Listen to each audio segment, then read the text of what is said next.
Hello and welcome back to the Morning Skate Podcast. I am your host, DJ Mitchell, here with Matt Moody to go over Thursday's 10-game slate. The NHL will have to compete with the stupid worst football game ever, so they give us $10,000 up top. Matt, how are you doing on this wonderful Wednesday night as we record? What is the game tomorrow? Brown Steelers. Yeah, wow. I can't imagine why the NHL contests got reduced in size and did not grow in size. Yeah, I'm doing all right. Tuesday wound up being okay for me. It should have been an absolute donkey smash fest, but I played Edmonton 1, with that late news, got him at I think Draisaitl was 6% and Podkolzin was 3%. So they all smash, McDavid goes just ham, just the normal stuff. I get a win, or actually I don't get a win, but Varlamov has a good game. No big deal. I get 13 points from the other 5 skaters on my roster. Just a horrific showing, and I barely scrape across the cash line, but I scraped across it in every single contest. So yeah, I had a good Tuesday night. Should have had one of those season-defining types of nights, but did absolutely nothing right other than just play Edmonton 1 after the news. So yeah, it is what it is, but certainly upsetting to miss out on a night that certainly could have shaped my season for the better.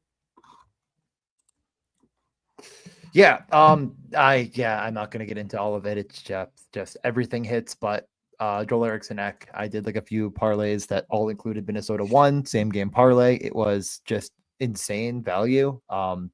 Every other book had it at like a third of the odds that DraftKings had. Well, even though it didn't hit and I lost everything that I put in because of it, and on DFS I played it.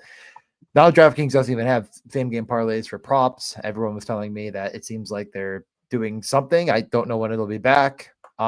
Fantastic news. So I missed, and now I can't even try to run it back again. But frustrating. I don't know. This is what it is. There's really nothing you can do about it. Watching the game and just continuously wanting to cry. Watching Joel Eriksson never touch the puck, and then Kirill Kaprizov go for 2 points. It is what it is. What are you going to do? You move on. You go to the next slate. You try it again. Except DraftKings told me no, and we don't want more of your money, I suppose. Yeah. And then the more tilting part is tonight. That was going to be Robertson, Hintz, J-Rob, and they all just connected for a goal, and I couldn't bet it because, of course. But alas, what can one do? Robertson, other than cry on it.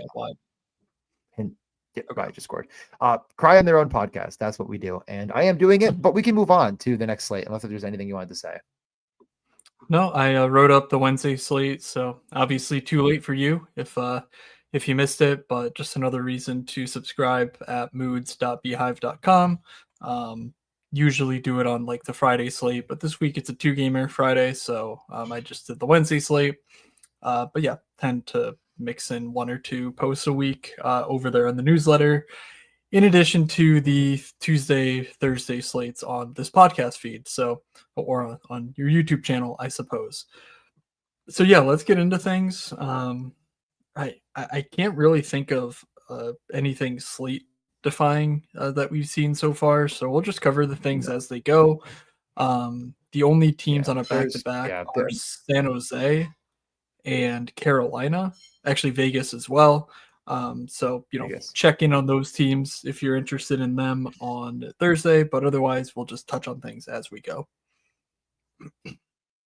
Yeah, I mean, there's obviously like big news in the NHL, and I think that it's been covered at nauseum. But like, if you've been living under a rock or only listening to us and then Campbell or something, I mean, Ovechkin injured since we last recorded.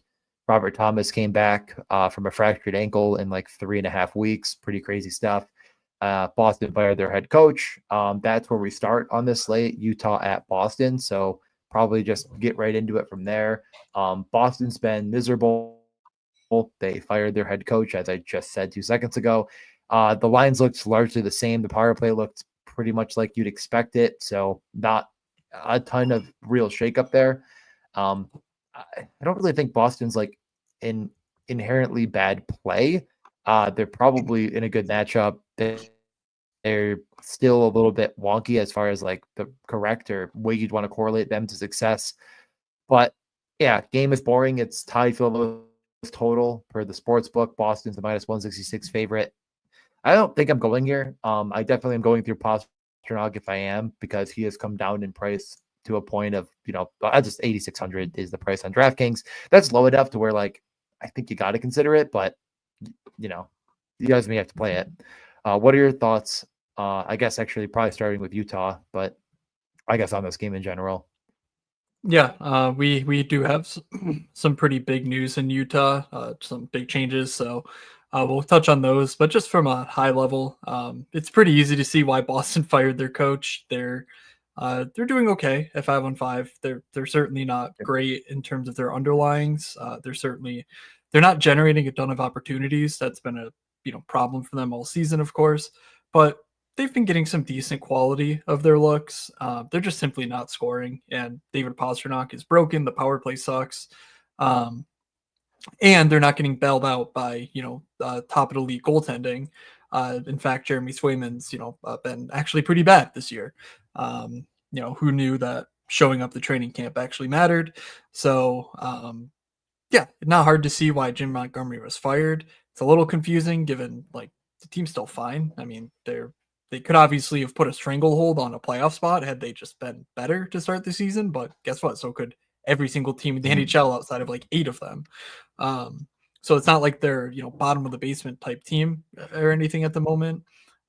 So not saying I'm not interested at all in Boston in this spot, but I do feel as if the field will be a little bit too eager to play Boston here, given Utah's sort of perception, I think, around the league and the industry.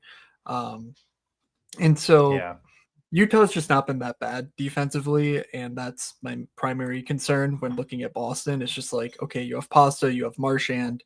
I'm guessing they each touch 10-15% owned here in this spot. McAvoy's come down in price. Like it has all the makings of just a full-on donkey smash palooza where you open up the slate and they're 13% owned in the first games of the night. And it's like, there's just spots I like better. One of those spots is actually on the Utah side. So they switched up their lines, Keller, Bukestad, and Dylan Guenther. Guenther also on the top power play with Clayton Keller. Nick Bukestad is also getting second power play time. He was on no power play before the switch up. You'll note that Barrett Hayton was the guy who lost out. So, sucks for him, but, it is what it is, I suppose. And then Nick Schmaltz got moved off of the top line and off of the top power play unit. So in his place on the top unit goes Matthias Michelli. So Keller, Guenther, Bukestad, Michelli, Sergachev, all 5 of those guys I'm highly interested in here. Again, I don't want to pick on Boston especially, but I'm thinking we're getting very low ownership in this spot. And like Matthias Michelli is quite literally a maestro with the puck. I absolutely love the player. And for 3,000, getting Dylan Guenther to pass to, losing a Nick Schmaltz who's, role is to sort of take shots. Like I think Guenther just centralizes shots. He's 5,300. We saw the sort of run he can go on earlier in the year. And I really like his setup to sort of get that kick-started again at a newly low price tag with really cheap line mates and power play mates. So I'm Utah over Boston, but anything else you want to say about this game? No, I think you're kind of summing it up nicely. And it's like, what got David Montgomery fired, right? Like, let's really try to break it down. 5-on-5, they've been fine. They've really not played great special teams, but like, is that really the head coach entirely? There's, all these assistants. It's like, at the end of the day, his goaltending has not shown up in any capacity. If he told his goalies to have a 920, what? Are you saying it's Jameer Gibbs season? What got David Montgomery fired? Oh crap, that guy. It's Jim Montgomery. I said David. Football stupid. I just, again, it's like this new coach is going to come in and like say to Jeremy Swayman, hey, be a 920 save percentage goalie again. Just do that and we're fine. Like they've struggled for whatever reason to keep the puck out of their own net. Goaltending's been bad and Utah's in a fine spot here and they've been good. Like I definitely think at the end of the day, if it feels like Boston's going to be chalky, I'm absolutely fading. I think that everything's going to lead people to them narratively and price wise. So going to Utah might be a bit fancy play syndrome, but it's fine. Like the price is so right that I don't think it's that fancy play syndrome. It's just like I probably myself won't play it. Just the total is super low, and I do believe that this goaltending and defense in Boston is a bit better than the actuals will show. So it's like this game could just be boring, and there's just not a winner in it, and that's probably what is going to be my take at the end of the day. I'm down to move on, but you can show the Boston stuff quickly before we do. It's not going to be much of a switch up for the last few games. Still, Lindholm with Brazeau and Marchand, Zaka, Geeky, and Pasternak on the top lines. Mason Lohrei on the second power play unit. Just, I mean, 2,700. I'm not going to say you can't do it. The minutes are concerned. The rates are concerned. He is a point producer. He is a guy that skates with the puck. He is a guy that can certainly get you, 5, 6, 7 points, but like 10 game slate, are you winning 10K with Mason Lohrei? I don't really think so. Probably stack only for me, but like, what are you stacking with him and feeling good about it? Probably unnecessary, but thought I'd at least mention that. Yep, that's where I'm at as well. So let's get over to Vegas and Ottawa. Vegas on a back-to-back here. Toronto was very chalky on the Wednesday slate. Like Bobby McMahon was 40% owned, and Tavares Marner were like 25% owned or 30. I don't think that's a testament to Vegas, whatever. Like I'm gonna guess that Ottawa does not get the same sort of treatment. Even if you're considering 10 games instead of 5, like I'm gonna guess Ottawa's not chalkier, 15% or so. I pretty much will just keep an eye on what transpires tonight in Vegas, but I'm not really interested in the spot. Ottawa's been a team that's obviously they gave up the touchdown to McDavid and like whatever that happens. Actually, I think they only scored 5 because I could have used the 6th. That's for damn sure. But McDavid will do that. There's nothing structurally wrong with this Ottawa team. Linus Ullmark's been rather bad. Like he's, it's not like he left and was like, actually, I'm taking all the good goaltending with me out of Boston. He's just been bad, but like, I don't care. This team's been one of the better defensive teams in the entire league. Vegas is on a back-to-back. Like, no thank you on 9K Jack Eichel. Just not really a spot that I'm really intrigued by at all. I know, and it's like the second highest total or third highest total on the slate at 6.5, and I'm just like, for why and for what? Like, I don't see it. It just feels like it's back-to-back plus bad goaltending in the actuals, and like, I don't know. I'm not buying it. I think this is like a decent underbet if you are gambling. So there's that. Nothing on Ottawa really stands out. I don't think we saw practice today, so unless if there's something I missed. Yep. You missed or different. You missed big news. Yeah. So Ottawa certainly looks like they have the edge in this spot. The matchup pace does look fine from a Corsi perspective, not necessarily from a expected goals perspective, but nothing crazy stands out on the slate. So it's fine. It's a fine game. On the Ottawa side, we did see new lines after their drubbing. Brady, Stützle, Batherson. So, they're loading up that top line. I'm going to guess it gets, 7, 8, 9% ownership. That's fine. I have no problem with it. If you go there, it's going to cost you 20,000 on the nose. Jake Sanderson is 6K. Not really that interested. But yeah, Josh Norris with Ridley Gregg and Claude Giroux checks in at 11.6K. So much cheaper for obviously less, less offense, but certainly a lot cheaper. And you can mix that line in better with Thomas Chabot. He's just been one of the best players on the team, been one of the best defenders in the league. He's chucking pucks from absolutely everywhere. He blocks pucks like no one else. He's doing a lot right now, and just the price does not reflect that. So I'm fine with that. No interest in these bottom 6 lines. No one's. I feel like the Shane Pinto 3,400 thing makes me think. It makes me quizzical. But he's just not. I'm sorry, really he's not a good hockey player. All right. Well, you know what? I'm not going to go that far. But I will say that, you kind of got to do something. You just got to just show one sign of life, and maybe we can start to talk. And it's not there. He's on keep an eye on watch, but I don't think you need to do it here. There's probably worse punts, one-offs, etc. in the world than going back to this guy that had creeped up into the 6Ks last year and is still just like a very young player that is coming back from injuries and the suspensions and all this stuff. But yeah, he's been bad. Just kind of feels weird, but it's bad. Next. Yeah, it turns out Brady Tkachuk is really good. It can make anyone look good. All right. You said that all off season. I'm not taking Brady Tkachuk 6th overall in the entire NHL with absolute demigods like Kirill Kaprizov in it, but okay, sure. Islanders at Detroit. What do we have in this game? Two teams that I think are bad. Two teams I don't like. Two teams that just aren't that interesting to me in like in the norm, I guess. But there are two teams that are playing hockey on this slate. I mean, again, it's not like hard and fast. I find it so hard to believe that a GPP winner is going to come out of the Islanders or the Detroit Red Wings almost on any slate. And when they face off against each other, it doesn't make me feel all that much better. Just two teams that are near the bottom of the Corsi. Well, the Detroit on the season at 5-on-5 Corsi for per 60 is the literal bottom. The Islanders are third teams to that, but it's just the two teams that are not very good at producing a ton of volume on the season. They give up some against the Islanders, a little bit less. The Islanders just kind of like in the middle on both. I just don't know. I don't think I'm gonna have to convince you not to play Detroit here. It's Islanders or nothing, I guess, with these prices, and it kind of feels like the matchup is boring enough or not enticing enough, or I don't know what exactly. And the prices maybe aren't quite as low as they were that people are going to play the Islanders here, but like, I don't think I'm going to do it.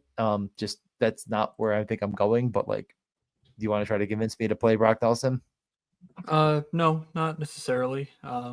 I part of the reason I got 13 fantasy points from 5 skaters outside of Edmonton was I punted with Simon Holmstrom and said, well, I have the money for Brock Nelson, so I'm just not going to play Matt Boldy, who outscored all 5 of those dudes combined, just so I can fit in Brock Nelson and Claude Giroux and get more stacks. I should have just been like Simon said, nope, these are the best plays. I'm playing the 3 donkiest wings possible. No correlation and just smashing because I would have.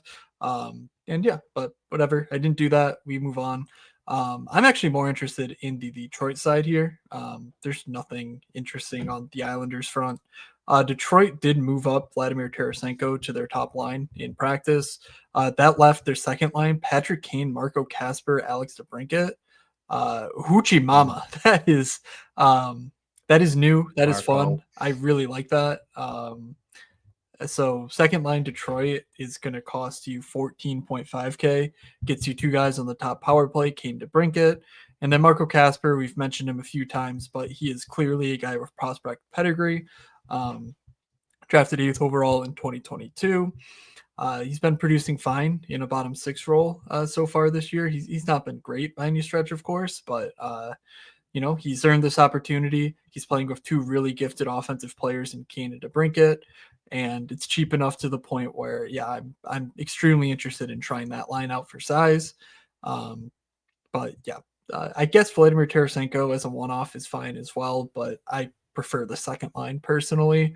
Nothing to do with matchups or anything, but just more like the offensive slant, I think, toward Kane DeBrincat's line in this spot. I think that's fine. Yeah, I have no problem with it. I think if you're punting, you could do worse, and you could probably pair it with something here. And that's an interesting pivot. I don't know. Maybe it's a maybe for me, dog. Yeah, I think I'm gonna at least give it a look, but I'm not sure if I'm gonna play it or not. But Marco Kasper going up to the top 6 is really interesting. He's been, like you said, very good in a very limited role. So whenever you see an increase, it's definitely good to keep an eye on those guys. Those guys can win you the GPP. So any thoughts on like a Sider or anyone else, or Simone Edvinson, or is there anyone here you want to mention other than that, or just no thank you, moving on? No, I don't think it's necessary. Like on smaller slates, sure, 3,700 for Simone Edvinson could work, but 10 games, there's going to be far better options, I think, than spending more than the minimum on guys who don't get power play jobs. It's just sort of my approach there. So moving on to Carolina and New Jersey. Carolina on a back-to-back here. Do we have a line posted? Obviously, they're mid-game, so I'm not sure if we get Oh, those that's a good point. handed to us. Right now, it is a minus 115 on the Devils, a 6 over under, minus 110 on either side. Interesting. Okay. Yeah, the Devils went big game hunting last week. Took down Florida twice. Have they played since then? I feel like it's been a while since we've seen them. I don't recall seeing the Devils playing in months. It feels like they play a lot of games to start the year, so it's not that crazy. Their last game was they got shut out by Tampa. That's right. Okay. Right. Yep, 4-0. So they were good, and then the Howler line got absolutely just gobsmacked. I don't even know what the right word is. They gave up everything, all the goals against, and I don't know if they controlled the puck much. But alas, we're on to another slate. A Carolina Hurricanes team that has just like every single player on the Carolina Hurricanes gets 2 shots on goal a game. That's what happens. They probably will. It's just like I don't think this game's going to garner a lot of ownership. I am interested on the Devils side. I guess I'll give it away right now. I don't think I'm paying these prices for Carolina on a back-to-back. It's just so hard to find. Like, I mean, yeah, Nate Chaz has been otherworldly. Yeah. Is that going to last forever? Good luck. Aho scored. I'm going to throw myself into a fire. Okay, great. Go Aho. So, yeah, there's almost no situation where I would expect these lines to change. Obviously, they're up 2-1 in the third, so like that's even less likely that it changes. Aho finally cracked his dry spell. He was obviously, you can see here, getting very unlucky with 11.7 expected fantasy points per game and only 8.3 actuals. Obviously, Nachos is sort of making up for that with his 12.5 expected and 17.6 actual. It's truly preposterous stuff out of Nachos so far this year. But just spending, $7K, north of $7K for guys who don't really project to play more than 16 minutes like Nachos is really tough, especially on a back-to-back, especially heading into a New Jersey matchup that's just tough on everyone. So I'm with you. I don't see anything here that I'm particularly interested in. But I will continue to keep an eye on the minutes for both Sean Walker and Jack Roslovich, as so long as Seth Jarvis is out, their roles just sort of increase by a pretty big degree. I've written about this, I think, a couple times in the newsletter at this point. But really, New Jersey is, I think, where some of the interest lies. Firstly, Timo was, I believe, a game time decision. He returned to practice and he seems fine, but I think he hurt his foot or like got a bruise on it or something, blocking a shot. Maybe I'm making that up, but he's certainly a game time decision. And alongside Heischer and Stefan Nason, that line comes in at 17.4K. The top line of Palat, Hughes, Bratt comes in at 17.5K. So it's the age-old question of you get 2 power play 1 guys and a non-power play 1 guy on a line. Do you side with line 1 and Jack Hughes or line 2 with the Timo Bratt or with the Timo Heischer duo versus Hughes and Bratt on the first line, of course? I mean, I'm pretty much always going with Jack Hughes and Jesper Bratt. I don't think I'm spending up on Dougie. I don't think I'll find the cap for it. I could consider Palat, but it doesn't feel all that necessary. It's fine. I mean, he's 2,600, and if Jack Hughes breaks the slate, he certainly can be a part of it. So you could do it. Yeah, I feel like it's not even like the power play without Timo thing as much as it's I worry that line's going to see a bit more like Jack Hughes is going to play 23 minutes and he's going to get as much offensive zone run as possible.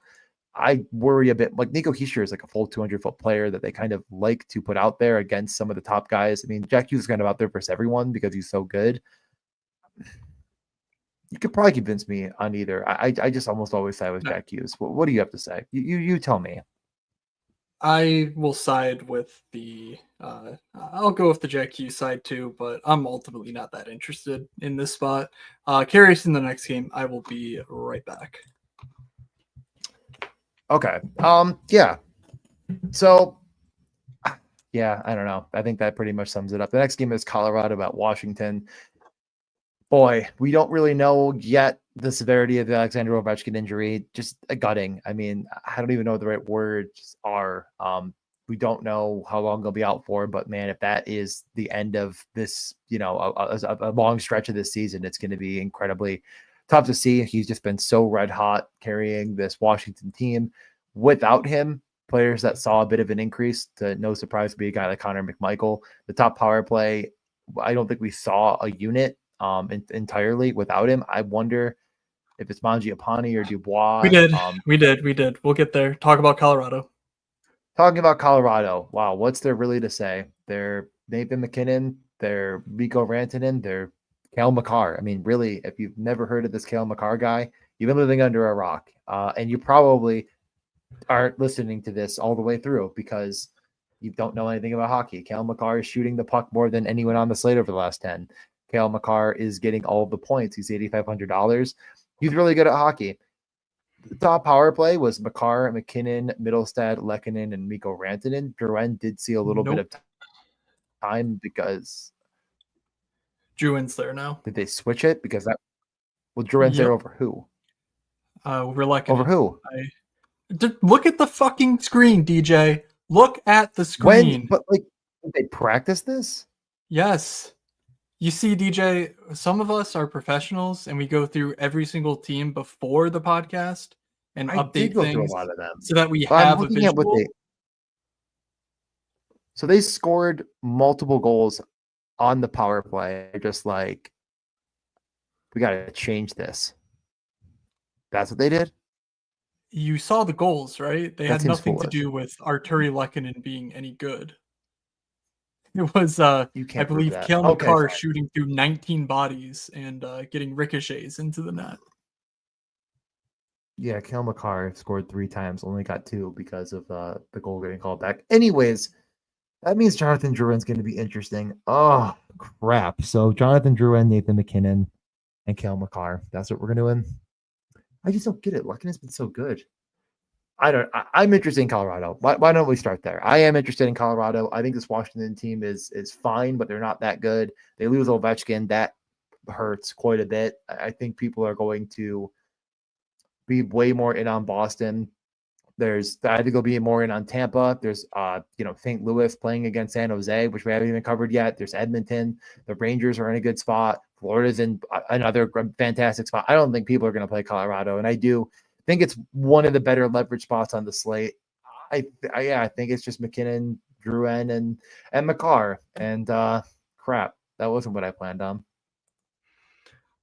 Yeah, well, Jonathan Drouin is 3,400. He's playing alongside McKinnon, who we've noted his shot rate is down.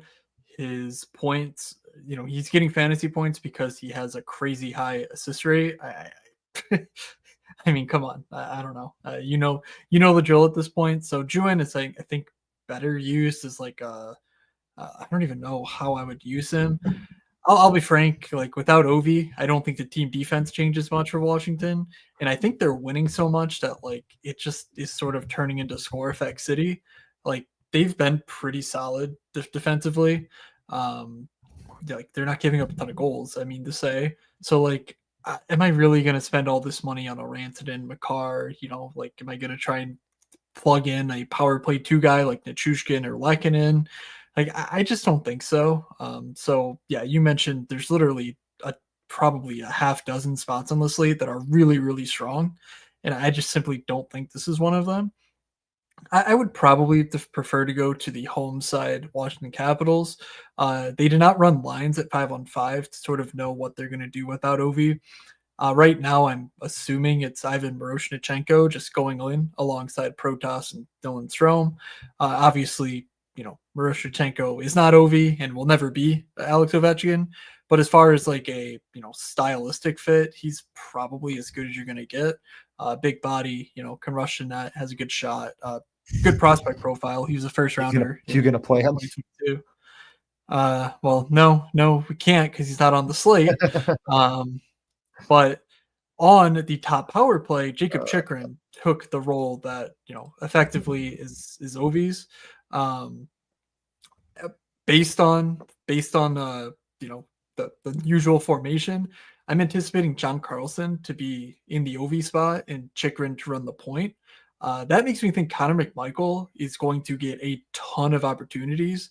And obviously Dylan Strome too, sort of as like that Backstrom Kuznetsov type piece on the Washington power play. Um, so that's my primary interest, is just sort of running it back with the McMichael. Dubois and Tom Wilson's prices have sort of flattened. So like we're still paying less than 15K for a line that's been just completely bonkers all season long. Am I afraid of Casey Middlestat and Nathan McKinnon playing defense? Like, no, not really. So yeah, give me Washington 2 here. I don't think this is a great boost to Chikrin's role at all. And, John Carlson should shoot a bit more, but I really do think that the shots will just filter more through that right side of the formation, whether that's McMichael or Strome taking the left-handed, one-timers. I'm not positive, but so I'm just going to bet on the forwards here and not really overreact to the defensemen. Yeah, I think that angle is also fine. I'm kind of sticking to Colorado. I think that's going to be very underowned comparatively, and like who can break a slate like Nathan McKinnon, man, he's been pretty freaking porous as of late, but what are you going to do? I'm probably going to end up playing him and losing money on Nathan McKinnon. No, nothing really to add on Washington. I honestly think that's a sharp take, though, that like the score effects are starting to count against them because they've actually been so good. When like last year, it was sort of felt like the opposite, where it was like, man, these guys have been so unlucky and they're just not getting any bounces, and like things should be going better. They're not that bad. And this year, it's just like all the bounces are going their way until Obi gets hurt. But yeah, I agree. We can move over to the Tampa and Columbus side if you're ready. Yep. So Tampa. Yeah. What do you say? Go first. I'm going to say Braden Point and Nick Paul did not practice today. And rather than use placeholders for them, they ran with something completely different. Like they used Kucherov, Cirelli, and Hagel in practice, which obviously was what they did when Braden Point was out. Obviously, Point scored the OT winner. So, like, I don't think there's any, like injury concerns or whatever. So I'm expecting Point will play and that these will be the lines, but there's a little bit of uncertainty as a result of that. And of course, they're playing Columbus, so like they're going to have a high total and whatnot. So, just wanted to point that out. We're not positive on Braden Point, but I'm expecting him to play along with Nick Paul, who they both missed practice today. Yeah. Tampa's a pretty big favorite here. I think if not the biggest, they're right up there with the top couple on the slate. I think they're like the third or something at minus 180 on the road. Yeah, I mean, I don't think I'm going to play it. Like I'm just starting to respect this Columbus team, and the total is also a 6.5, one of the biggest totals on the slate. And like, I wonder if enough optimizers get to some of Tampa, like this top line, it's still a little bit reduced in price. So I think I'm fading it just out of respect for Columbus being fine and not incredibly exciting, or I don't know, just not horrendous is probably the exact term to use. That doesn't mean that Tampa couldn't put up a touchdown or whatever. Like this is Nikita Kucherov at the end of the day, who was was on a war path before, kind of felt like things got a little bit derailed. But they could be back together. So keep an eye on Tampa, and if they're all together, I would keep an eye on ownership. But they're a fine play. It's a big enough slate, and there's a lot of good spots. Not dumpster diving on Tampa. There's really nothing to see here. I think we can move over to Columbus, where there is some news. Columbus returns Kent Johnston to the lineup almost definitely. He was on the second line and on the top power play again. It sounds like he'll be back. Another one of those. I thought this guy was going to be out a lot longer than he is. 14, I think for 14 or 15 games or something like that, he was out for. And I thought the injury was much more severe, but that's good news. He was very, very good to start the season. 5 points in 4 games. It kind of felt like this guy was really coming into form. Former 5th overall pick. Everything was kind of aligning. At the end of the day, this Columbus team just may have been a bit better than we thought they'd be. I'm not saying they're good, but they're not completely lifeless is probably the perfect way to put it. And like guys like Cole Sillinger and Igor Chinikov, and they're just being useful enough NHLers that I just don't really think that they're ultra targetable. I also love the top line. Like I think Voronkov is legitimately good. Monahan has been good, if a good hockey player, and I of course was kind of banging the drum for Marchenko. I'm not saying he's a world beater. None of them really are, but together I do think they make a competent line in the NHL. I don't think you need to attack either side of this game, and the total is high. And again, I just think that some people might end up getting enticed to go the Tampa route. But are you interested in going back to the Kent Johnston experiment? Yeah, I mean, Johnson was you talked about it a bit, but he was really taking that next step in just a handful of games. So it's important not to read too far into it. Before his injury, playing with JVR at 5-on-5, I gotta say 3,800. Like he's not 2,900 like he was. I think I'll wait to see it. Like to be honest, I respect Tampa defensively. I have a really hard time seeing Kent Johnson putting up 25 often enough to make me really regret fading him. But, of course, if you do play him, he should be playing with JVR Fantilli. And then the top line will remain power play one correlated, Voronkov, Monahan, and Marchenko. They check in also below 15K. Voronkov newly on that top power play. So there's certainly some value there. I cannot, in good consciousness, say, oh, well, a 5-man Columbus power play stack is the best way to go here. But I do think if you're going all in on Columbus, or if you're playing Columbus, you should really just go all in. These prices, I think, all make a lot of sense. And of course, the correlation is about as clean as you'll get because Voronkov, Monahan, Marchenko almost play exclusively with Ferensky at 5-on-5. And then, of course, on the power play, Kent Johnson's going to be the maestro. So if if one or two of these guys hit, it's very likely that like all 5 of them put up very good scores. Again, it's super galaxy brain stuff, given it's the matchup with Tampa and they're going to have a low team total. But that's how I could see things playing out. Chinikov, Sillinger on the third line with Matthew Olivier. Just no thank you. Thank you for some good times here, Mr. Chinikov, but I think it's time to cut bait on that rather than sort of chase him down the lineup. So anything you want to add to this game? No, I think that sums it up. I think we're on the same page more or less there. So yeah, up to you. The next game is the San Jose Sharks on a back-to-back, going to San St. Louis. This is our biggest favorite of the night. The home Blues are minus 258 favorites in the lowest total of the night, a 6 on that over being plus money.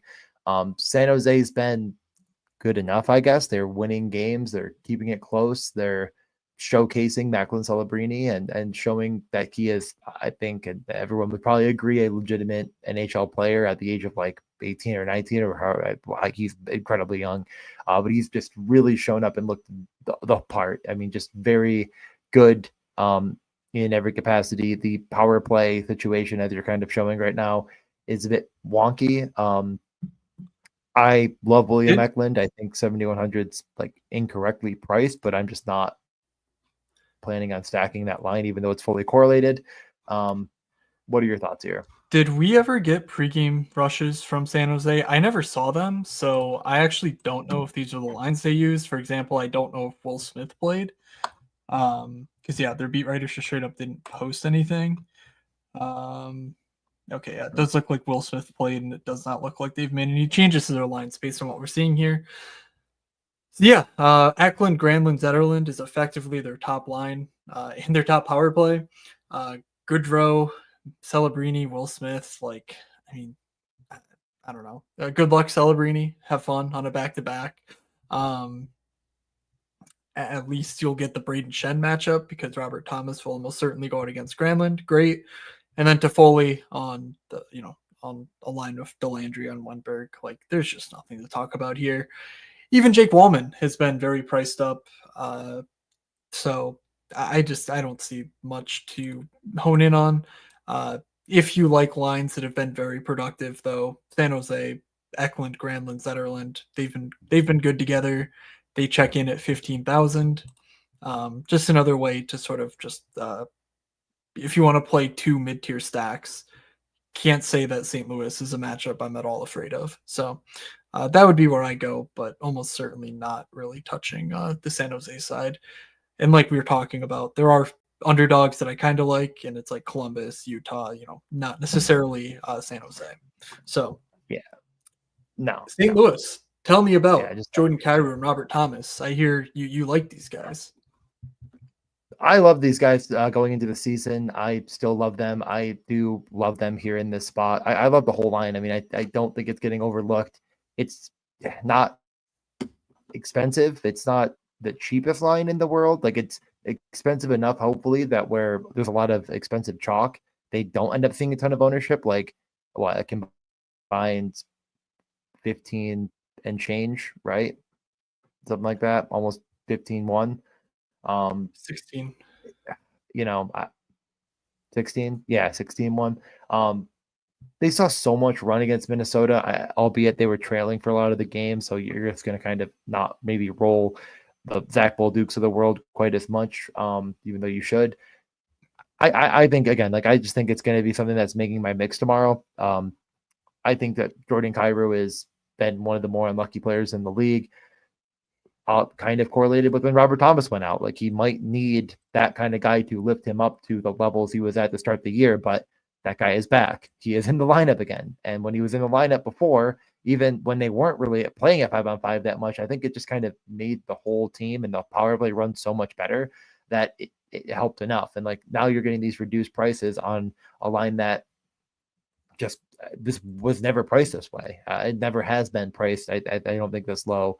Paolo Buchnevich on at 4,500. Again, it just feels wrong, and it feels like the spot where you want to buy. And I know that the rates aren't going to say that Thomas or Kyrou are these slate breakers, but altogether on a I guess a back-to-back San Jose Sharks team, but again, it just comes down to, will the ownership come in? Well, we haven't even talked about Florida at Chicago. We haven't talked again about the Rangers yet, and then there's still Edmonton, and we've already talked about a lot of spots that are pretty solid. So like, can you fit this in with any of those top stacks? Probably not.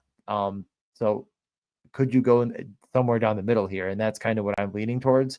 Can I fit the Kyrou line with a McKinnon, Drouin, Makar?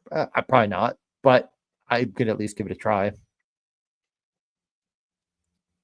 Yeah, I mean, Jordan Kyrou is probably going to be 18-20% owned. Against San Jose on a back-to-back, all the concentration, that team total is going to come entirely through this top line pretty much. I have a hard time seeing this not be like the chalky spot of the night, just given some other pricing. But we'll see. I mean, we certainly said things and been wrong before as far as what's going to be owned and what's not. So we just got to kind of let the number crunchers figure out what the projections are going to say and then react accordingly. But just, I would not be surprised if even just these two guys, Kyrou, Thomas, for a combined 11.6K, were not two of the more owned players on the slate. Jake Neighbors is a good way to sort of make it contrarian. He's been bad, but that top power play role, he produced well last year in it. Like, I think he scored 29 goals. So like, he could certainly get hot again. He's a young guy, decent pedigree there too. So I'm not overly concerned with his slow start to the season. So just like some food for thought if you're trying to maybe build upon St. Louis and make it a little bit more unique.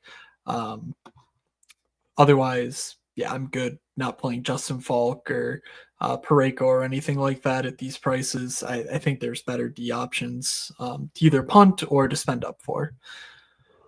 I think that's very fair. Yeah, next we have Florida. Chicago did all of the nonsense in the world, and Jason Dickinson exploded because that's the way daily fantasy works. They still lost to Anaheim, regardless of the 2-goal Jason Dickinson, 2 primary assist Connor Bedard game. Now they have to play the Florida Panthers without more than maybe one NHL quality defenseman. Just tough stuff there. I think that this is one of those spots where, like, if it really feels like there's no ownership coming in on Florida, that's where I'll end up probably going. Will they even line match Connor Bedard? I don't know. I mean, like, they're on the road. It just doesn't probably matter. This is one of those spots where I feel like you either just go all in on Matt Tkachuk and Carter Verhaeghe and say that this doesn't make any sense, that these guys are playing poorly and they're not getting it done and this and that and the other thing, or you stick to the script and you say, bam, Barkov and Reinhart, they're doing absolutely everything, more than they probably should be doing, but like they just are that good at hockey. So it just happens. Like sometimes when you're that good, you can outperform your expected, because like what does skill mean if it's not outperforming what should be happening? Like that's kind of what that is. So I don't know. There's two really good spots here.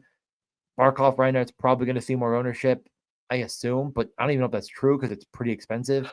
Rodriguez makes it at least cheap enough to kind of put something together that feels cohesive, but I'm kind of in a pretzel on this game. Yeah, because I worry about ownership, but I don't know if it's even going to be here. Let's quickly review Chicago real quick, because it's worth noting. Obviously, we talked about what they did against Anaheim. They made some tweaks after the game in practice today. So, but what kept was Connor Bedard, Jason Dickinson, and Joey Anderson. And despite playing, something like 18 minutes or so, Jason Dickinson, he did exactly what you would expect when playing with good players. He carried 70% of the expected goals against Anaheim. And most importantly, nothing happened defensively.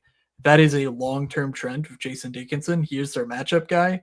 Getting a guy like Connor Bedard to play with him does not make him less of a defensive, Jordan Stahl-ish type. Joey Anderson has been awesome as well on Dickinson's wing. Those two together absolutely deadened the pace of games. You mentioned, oh, well, Florida's super talented. Sure, I buy that. And, whatever, you can see Reinhart produce on 2 shot attempts every night, scores twice, gets an assist. Guess what? There's a 30 bomb for you, regardless of, whatever else he's putting up shot attempts wise. I will say though, I like to make fun of you, like, oh, is this going to be the week there, that Matthew Tkachuk finally does anything?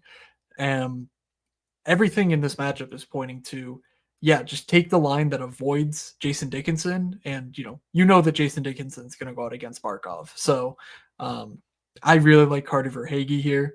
I think he's in one-off play territory. Like if you stack the full Florida 2 line, it's 19.8K. Kachuk's fine. He's only 6,900, pretty cheap for him. But Verhaeghe's sort of that nice concentration of, he steals a lot of the attempts on the power play. So if Reinhardt's not scoring, it's likely, Verhaeghe that's the one scoring. And he sort of like just captures all of the offense on his stick. So of course you can stack it, you can mini stack, but I kind of like Verhaeghe as a one-off. Or maybe playing with Balinskis, though I imagine Balinskis is going to be very, very popular at 2,800, given his power play 1 role and what we want to spend up for on the rest of the slate. So that's just a little thin for me. But Verhaeghe's my top play in this game. I'm not overly interested in stacking it, but it's mostly due to matchup reasons for Florida. Anything else to say there before we quickly touch on the other Chicago changes?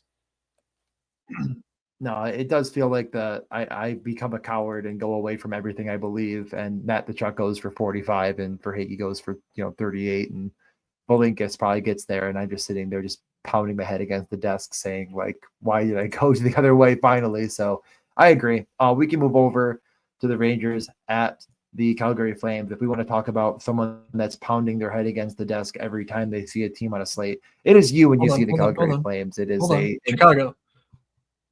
I don't care about them. Who cares? They're okay, bad. Well, Bertuzzi, Foligno, Mikheyev, Hall, Donato, Teravainen, Maroon, Reichel, Smith. Yeah. All 3 of those lines are different from last game, so just Yeah, worth noting, no power play correlation outside of Donato Teravainen on the top unit. And then, of course, Maroon Reichel Smith is all power play too, but whatever. I thought it could There's be so many sneaky against people. Anaheim. It didn't happen. We're not going there. In a 10-game slate for Yeah, sure. I was gonna. They're playing Florida. Absolutely, no one's playing them. If you want to play them, have an absolute party with bad hockey players against the best team in the league. Good luck. Let's talk about a game that is interesting. Now, back to what I was saying before. You love to play players against the Calgary Flames. I think it's your favorite pastime, at least as far going back as October. It's not You do fun. it every slate. I'm I'm pretty not sure, enjoying it. and it never works out. And like you'll look after the game and you'll say, "How did it go?" And it's like, man, did Bo Horvat have like 14 attempts against the Flames? Sure did. Did he have 3 on net? Sure did. Like, did no one get there? They sure didn't. Did it look like the Islanders might win that game? I thought they might. They didn't. And you're just like it's every slate. It's every single slate. The same exact story every single time. Are you going to go back to the well, grab the book off the shelf, open it up, and try to create a fairy tale of the Calgary Flames are bad? DJ, I have to ask you just one simple Yeah, question. Does a bear shit in the I'll woods? answer it. It does. It does. It Yeah. does. I've been in those woods. I've smelled those shits, and the bears are the ones making them. Your Calgary Flames here. The Calgary Flames turning every 100 expected goals. They just say, "Oh, actually, only 60 of those are goals." Oh, okay. That's normal stuff. Normal things for a normal hockey team to do. Well, they must be pretty good, right? I mean, like, oh my God, what is that? Jonathan Hubert O'Connor, Zari Blake Coleman top line, Coronado, Backlund, Sharon Govich second line, the matchup line, Pospisil, Kadri, Kuzmenko. Like, this is a team that's like the defensive stalwarts of the NHL. I don't think so. I don't think that's what we're doing here. So yes, the goaltending has been incredible. Can't say anything else. Can't argue otherwise. But yeah, I will be happily strolling into those woods. Getting my Febreze out and then just chucking it aside and taking a nice whiff. So Panarin, Trocheck, Lafreniere, certainly the belle of the ball, but I would very strongly also consider Kreider, Zibanejad. They are a combined 11.3. I expect they will get the plum side of a Zari or Kadri defensive matchup, which I think will work out the same way that it did for Bo Horvat, where they just get an absolute boatload of opportunities, and maybe they'll score. Maybe they won't, but maybe they will. And I'll just keep going back to this well. Keandre Miller at 3K paired with Adam Fox. I'm very interested in that. I believe he picked up an assist on Tuesday, but didn't do much of anything else, to my dismay. So, yeah, I'm fine going back to the Rangers here. I don't see anything in the profile other than, hey, these guys have been extremely fortunate in goal all season long. And, well, if one team knows how to beat goalies, I think it's the Panarin-led Rangers. Yeah, no, I mean, I do think it, again, like everything you said is true, and I agree with almost all of it. I don't think the Rangers are going to end up making my lineup, but I definitely agree with everything. And like, I think that the takeaway I'm thinking about right now is like, how would you the betting situation? And it's like, they might be reduced on point props and they might be reduced on shot props, and that just isn't really accurate for what they should be. Do I think that they're going to win the GP? Going to be low owned, and if it.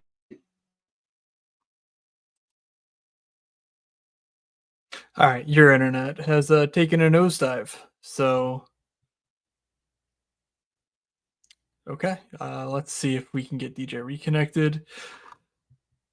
Getting over to the Calgary side, like I mentioned, Hubert Ozari Coleman basically was a flip of Sharon Govich and Blake Coleman. DJ, are you back? I don't know where I stopped talking, so just I don't know. Yeah, Rangers good, and we're back in the Flames. Yeah, this Flames lineup makes me sad. Keep going. Yes, it should. Yeah, they broke up the perfect power play correlation even of Sharangovich, Dari, Huberdeau. Um, I, I guess Backlund, Coronado, Sharangovich is the top line. So like Sharangovich and Coronado are together, and that's cool. And Backlund's been really good. So like whatever, have at it, donkeys. But yeah, I'm not doing it. It's going to cost you just 11,000 though. So if you need to fit in a stud line, um, it's good value. I can't really say otherwise. Any interest in Nazem Kadri and friends? This technically, I think, is getting equal ice time, if not slightly more, than the quote unquote power play one. Kuzmenko at 3K. He tried a crazy spinorama backhand pass that actually worked the other day.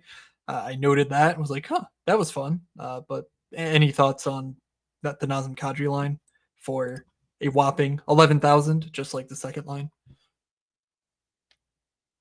No, absolutely not. I'm not playing. Okay, cool. No, Final game. Final game of the night. Minnesota at Edmonton. What do we have for a total and money line here? I closed everything out because I was unable to connect. My internet was just dead. So could be anything right now. I'll try to pull it up. It could be anything. Yeah, that is. Oh, it's a 6, and then I disappeared because it decided I wanted to bet on college football. It said we're gonna go right to college football. I know you're scrolling through hockey for tomorrow, but you probably want to bet on this stupid game. Minus 122 on the over 6. Oilers minus 155 at home, plus 130 on the road. Wild. The Wild broke my heart. They stabbed it. They ruined my entire week probably on Tuesday night. He doesn't touch the puck. I hate him. I hope every day for his day be a little bit worse. Truly, at the end of the day, when you everything is truly correct on the Tuesday podcast was like, you don't have to stack against the Oilers. Like, there's no need to do it. You don't have to. Especially, I'm not stacking. Like Eriksson Ek will be out there against Connor McDavid. That's what they're going to try to do as much as they possibly can control.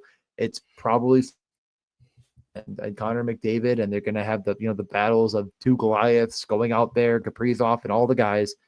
And I agree with you that like a guy like Ryan Hartman is a really good one-off, and that's probably what I'm looking at here. But like that's it. I'm just not getting involved. I mean, I might take a look at the Oilers, but I'm just not getting involved on the Wild side of the house. Like Eriksson Ek is going to, and he is a very good defensive center. Like I may have shit on him for not getting me a point yesterday, but he doesn't care about that. Like he helps them win the games by being very good at hockey. That just doesn't always translate to him getting points, which is what you're looking for in fantasy, in case you're wondering. So yeah, no need. They're going to tread water as much as possible and try to take McDavid away as much as possible. I just don't see them winning the slate here.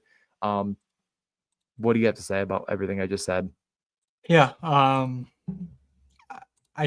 think, like, I understand, like, oh, Ryan Hartman or whatever, but I think if you're playing the Minnesota side, you gotta play Kaprizov, Boldy. The reason I think you would just quote unquote have to is that you can just play it with Declan Chisholm for 3K. Like, yes, it's not going to work often, and of course Kaprizov can score twice, and guys who share the ice with him like Eriksson Ek and Chisholm just don't have to do anything because like they're not likely to do anything in any given game. But if Kaprizov has a 40 bomb, or if Boldy puts up 40, like it's very likely that like Chisholm's gonna have a power play assist in there somewhere. So if I'm betting on Ryan Hartman, like I don't know. I think I'm just finding the money for Kaprizov, Boldy, Chisholm, and even Eriksson Ek if I really feel the need. Well, it's not that interesting because obviously they just have one top line. We're not expecting that to change. Edmonton's a little bit different because I'm not expecting them to use McDavid, Draisaitl, and Podkolzin like they did against Ottawa. We have a long history of Edmonton doing exactly this to generate a spark.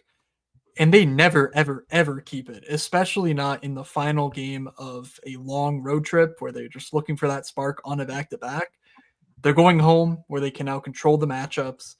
I'm fully expecting McDavid to play with Nugent Hopkins and Hyman. Now, does it really matter? Not really, because they should be keeping to the 11-7 look that they have. Darnell Nurse does not appear like he will return until the end of next week, maybe beginning of next week.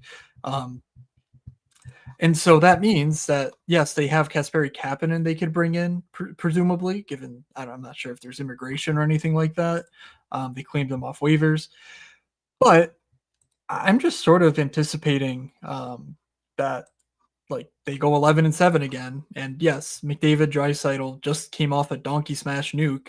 But I don't think they play together at 5-on-5 like they did in Ottawa. So all that to say, I'm not sure. And so like check in on that. Obviously, this is a 9:00 start, final game of the night. So you can't swap to much if you do build it. But one thing you can swap to is a Eriksson Kaprizov, for instance. So you have options if the stacking does not work out in your favor if we don't get news. So yeah. Anything you want to say about Edmonton? I will say personally, as far as what I'm playing, I have no interest in stacking against Minnesota. I'm more likely to play the Minnesota side of this game than Edmonton. Okay, that's fair. I think I'm fully fading this game. I respect both sides quite a bit. I just, again, I truly, like, even if it wasn't Minnesota, like, I'm not saying Edmonton is this world-beating defensive team, but I really think there's just something so strong about how good McDavid is that it diminishes a lot of the upside on the other side, especially when you have a situation like this where that upside is all correlated together on a top line that probably is going to be matching as much as possible against McDavid. Like, I just think that you're in a losing battle quite often. So yeah, I don't like the spot enough. I think there's plenty of other spots I like more. So personally, no, I may revisit it. But I think if I'm spending all of my cap on a top line, it's the Rangers. And a top line that I don't think is going to get a lot of ownership. Like, there's still going to be ownership on McDavid. There always is. But like, I think it's the Rangers. Over Edmonton for me when it comes down to like trying to be a little bit unique. Okay. But yeah, tons of really good spots, and you could certainly play like Matt did last time and be rewarded. And Matt should have probably taken down the GPP on Tuesday and got absolutely, spanked after playing it correctly. So I played Islanders. I played multiple Islanders, Brock Nelson and Simon Holmstrom. So I did not deserve any money. I was happy to get them in cash. I think you played smart, and then but we could lineup review aside. I don't think, did you cover that in the article at all? I don't think so. Kind of. I mentioned the fact that I got 13 points from 5 dudes. But yeah, not a full review at all. We could just top stacks. Why don't we just get into it? I am going to I'm going St. Louis Blues 1 and hoping ownership doesn't come in on all 3 pieces. So I'm including Buchnevich with Kyrou and Robert Thomas, just hoping that like people won off Kyrou a lot and that line is going for 4, and you needed all of it to get there.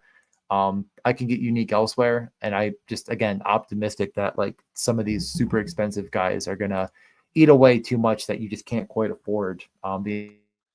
So what are your thoughts, or stacks or whatever? Yeah, I like the St. Louis idea. Going to cost you 16.1. I will go with the Kreider Zibanejad. God, do I really want to click Riley Smith? I don't think so. Let's go Kreider Zibanejad, Adam Fox. Maybe you can go K'Andre Miller, and that's fine. But obviously, Panarin's really, really good. It's worth noting, though, that Vinny Trocheck has not been generating much of anything as of late. And as a matter of fact, expected fantasy points-wise, he's worse than both Kreider and Zibanejad. So if Panarin has a true peak game, of course, he's scoring a hat trick. But if he just has a really good Panarin game, I think it's just as likely that Kreider and Zibanejad can sort of figure it out on the power play. I also like the fact that they're almost certainly going to miss the Backlund matchup. And again, Backlund's one of those guys where the team clearly uses them in a shutdown role, and I care about that. Does him losing Blake Coleman change that? maybe. Honestly, we haven't seen it a ton over the past couple of years to know like how good they are together and apart from one another. But like that's at least something to keep in mind if you like the Panarin side of this. But I will go with Chris Kreider, Zibanejad, Adam Fox. That's also going to come in right around that 16, 17K mark. That seems to be our sweet spot as far as generating mid-tier type double stack lineups. Okay. Do your second first. I feel like I'm going to steal yours, and I'm going to let you have it if you want it. I do not think you are, because I was going to go. Are you going with Florida too? No. I was going to go. I'll go Florida too. Okay, you want to go Florida too. Okay, great. Kachuk, Bennett, or Hagee? With or without Bennett, with or without, or Balinskis, and if you don't have Bennett money, I mean, I think Bennett's honestly it could be fine. Like you can play him. It's not. I don't love the price tag, but like he can get there. Like if it goes all the way, it might just go all the way. And even though he's not top power play, like he's been involved for quite some time. So you don't have to, you can, et cetera, et cetera.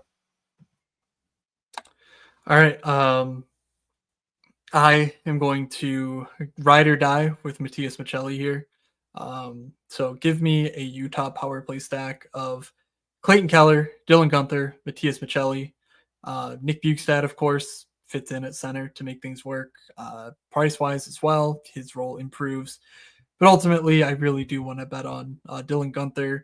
5,300 is just an egregious price tag for someone as productive as he is. He looks pretty similar to Brad Marchand on the other side of this matchup, who I think comes in at 5-6 times the ownership of Dylan Guenther. And he is similarly featured, if not more featured, on the power play. Obviously, Boston firing Jim Montgomery. The players aren't happy about it. No one's happy about it. Like, kind of feels like, hey, you kind of screwed this guy over because we're not that bad. And the reasons that we're not great are because of the front office and nothing to do with the coach. But we'll see. Maybe Swayman just puts in the performance of a lifetime, but I'm going to bet against that. And I think that Dylan Guenther in particular is far too cheap. Surround him with a 3K power play setup man in Maccelli, who's just a really gifted playmaker. I'm all in there. And then, of course, Clayton Keller. Is he a BC guy or a BU guy? Clayton Keller. Wow, that is I have no idea off the top of my head. Where the heck? Why did I think he went to like a more random? He went to BU. Yeah, okay. Clayton Keller, BU guy. There we go. Went to BU. Yep. Yeah, he is. Wow. I don't know why I was like, there was like something in my brain that was saying like Providence or like freaking something weird, but that's not right. That's just objectively wrong, actually. It's went to Boston University, as you already said. Okay. Guaranteed goals. Boy, last Thursday, red hot. This Thursday, what do we say? You can go first if you'd like, since I went first on the stacks. Unless if you have no one in mind at all. And which bad. I think it was 0-4, but we may have hit 1. I don't even remember. I know I had Coronado and he didn't score, and you had Donato who didn't score. And then Boldy didn't score, and then Cairo did. Cairo did not get an assist. Oh, 0-4. So let's go 4-4. Like Wendy's used to have. Now it's the biggie bag. I think they still had the 4-4. I don't know. I don't think inflation's got the Wendy's just yet. I like that. Not yet. Wendy, we're watching. I am going to go with Mr. Drake Batherson, 5,100. On a top line now with Brady Tkachuk, Tim Stützle after a line change. Vegas getting shut out by Toronto. The game's about to end. On a back-to-back, Vegas has sort of been bad. They're certainly not been good. They're going to start Ilya Samsonov. So I think Ottawa dominates the shot counter. I think Drake Batherson, a one-shot scorer, 5,100 guaranteed goal. I like that a lot, honestly. That is That is the correct answer for who's going to be scoring a goal, guaranteeing it. This is financial advice, as we are advising you how to gamble your money, which would make it financial advice. So, good call on your end. That is how that would work. I was gonna maybe go mid tier, but maybe if you're going mid tier, I'll high low it a little bit more. I'll start with. Man, I feel like we took some really, really good options in our really, really good stacks, but that's okay. I'll go with Jesper Bratt, 6,800. He's very, I think, very quietly been throwing quite a good. Well, and the thing about his shots that they're just dangerous. Like, I mean, hat trick against Florida, right? Let's not get carried away. He's not going to do it every night, but like that was brewing for a while. He might be better as a 2-point guy, but I do love that stack as well with him and Hughes. And Hughes is just as good a setup man as he is a goal scorer. So, yeah, the expected goals over the past 5, you may be wondering, because I pulled that up. Jesper Bratt is like, I don't know. He's up there. I lost where he was. I thought he was in the top, like, maybe I had the full season up. I had something up that made him look good. 0.54 individual expected goals per game over the last 5. Isn't that good? Why am I not seeing him? I don't know. It just wasn't sorted right. He's like 8th. Okay. I don't know what was broken for a second there, because he was like right in the top 10, and then I did something, and then he wasn't in the top 10, and then I did it again, and he is in the top 10. Okay. Yeah, he's just below, like just a shade below like your Rantanens and your Svechnikovs, but that's okay. We still love him. I'm sorry. Did you say something? No, I sneezed. Couldn't hear you. Okay. I'm just gonna go break something. Yeah. All right. Okay. Yeah. Who do you have for your second? Oh, my second. Believe it or not, there's this man named Alex Ovechkin on the Washington Capitals, and he's hurt. Like, he's out. His knee went bye-bye, and I'm very sad. My best ball bags are that's great. My bags are in absolute shambles. It was this exact week a year ago where I lost my 40% owned Shea Theodore, who was smashing to start the season, to a long injury. It's the same week for Alex Ovechkin. Just not my week in the best puck streets. But we make it back on the DFS side of the house with Connor McMichael. This is a man who is averaging over 5 shot attempts per game, and he's not shooting on the power play at all. Because guess what? When he's out on the ice on the power play, it was with Alex Ovechkin. And if you know anything about Alex Ovechkin, he takes like 40% of his team's shot attempts on the power play. Without Alex Ovechkin, those shots are going to go to someone else. So I am laying it down with Connor McMichael, 5,200, my second guaranteed goal on Thursday. I mean, there's a very big part of me that just wants to say Jonathan Drouin. Do I actually believe in Jonathan Drouin to shoot the puck? I think the answer is maybe. 2 attempts per game is 2 games back.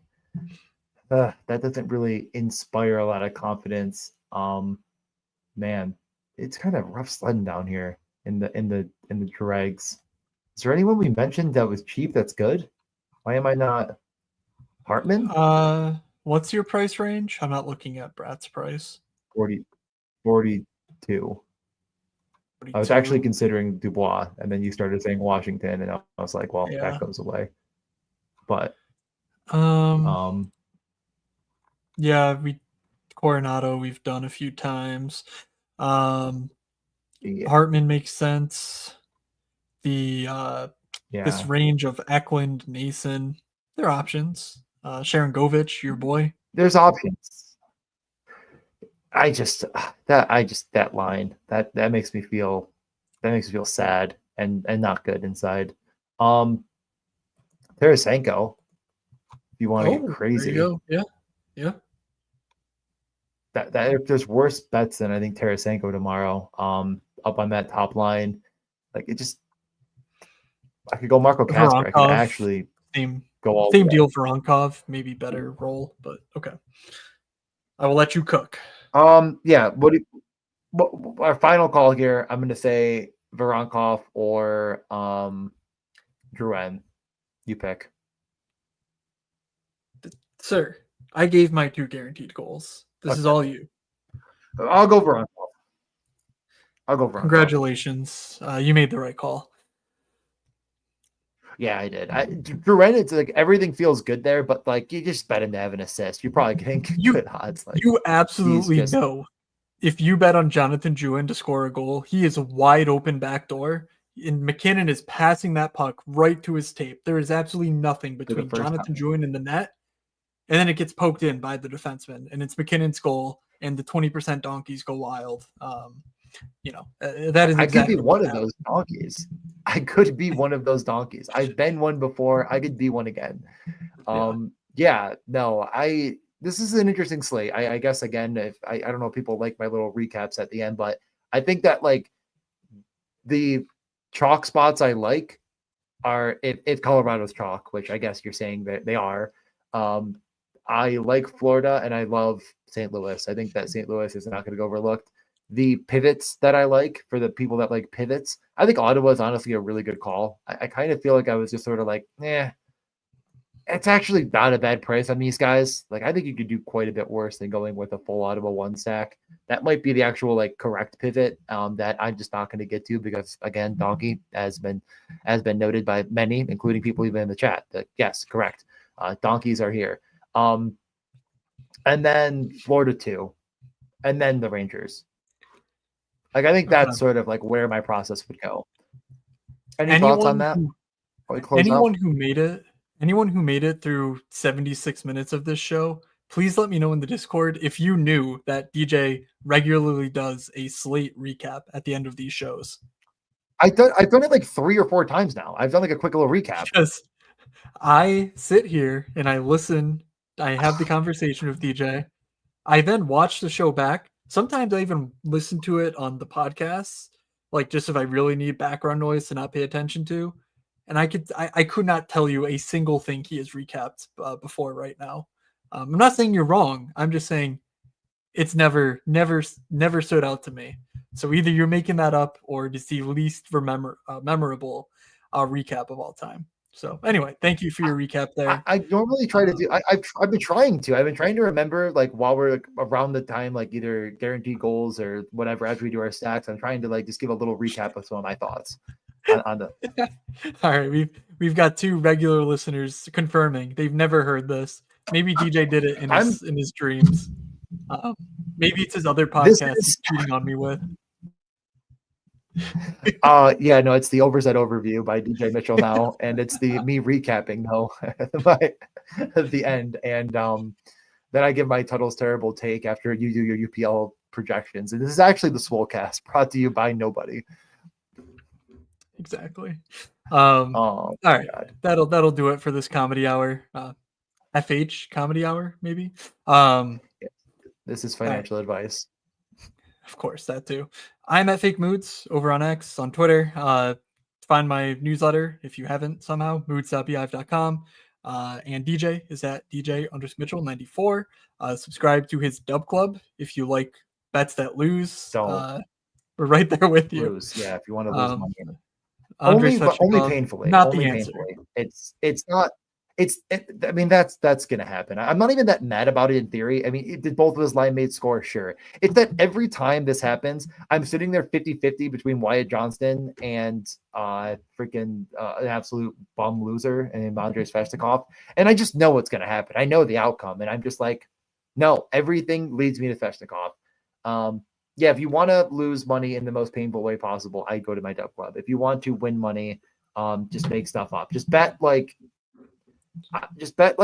bad players that are scoring every night to score, and they'll just score. Like Jamie Benn. All right. Okay. Let's get out of here. Thank you guys for hanging out with us. Yeah. Best of luck on Thursday, everybody. Be sure to hop in the Discord too. I don't think I've mentioned it in a few shows, but DM us if you want to get in there.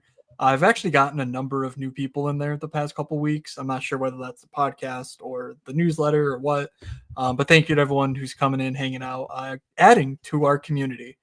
So that'll do it for us, for Doug, for DJ, for myself. Have a good slate, everybody, and we will see ya.